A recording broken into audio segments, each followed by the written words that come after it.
Being an entrepreneur it really takes extremely thick skin.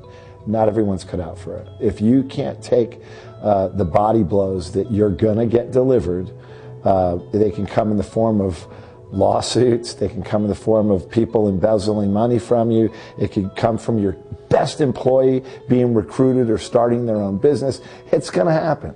All these things are going to happen. So you just have to be prepared and expect, there's gonna be times where it gets the water gets a little murky. Larry North was forced to work at a young age after escaping a life on the lam with an alcoholic father. He would use his entrepreneurial skills to become a leading expert in health, fitness, and weight loss, creating one of the top-selling television weight loss shows in the country, The Great North American Slim Down, which grossed over $120 million in sales and was ordered by over 1 million people. Today, there are multiple Larry North fitness clubs throughout Texas.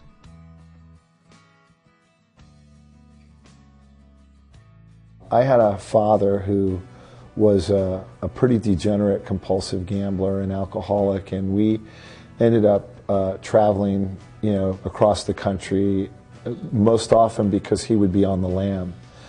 And he spent a lot of time in and out of prison and made a real difficult upbringing. All I wanted was to be in a healthy environment. And we sort of traveled across the country from New York all the way to Las Vegas because my dad was banned from Vegas. And I was in a family, I had to go to work pretty early.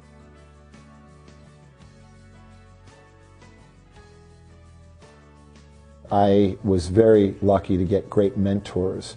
I've always sort of, if I see someone I like, be it a client, and I'm impressed with the way they do things, I sort of latched on to them to absorb as much as I could from them.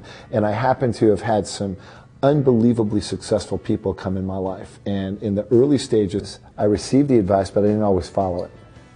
And it can be very costly in more ways than one. Don't just seek that advice. Sometimes putting it to good use can pay dearly.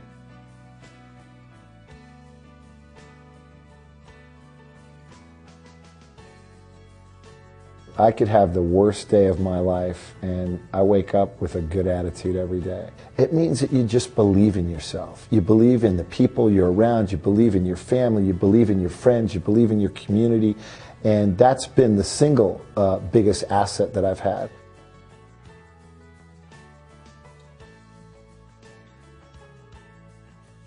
I was in the restaurant business, had a monster successful restaurant and watched it, didn't pay attention to it because I was juggling so many things and it went out of business, but that's part of the process that you go through and you learn to create better and bigger trenches to prevent those things from happening, and better that they happen earlier in your life than later in your life. That's part of being an entrepreneur is you roll the dice. Certain things hit and certain things don't, and you just sort of dust yourself off and get back up again.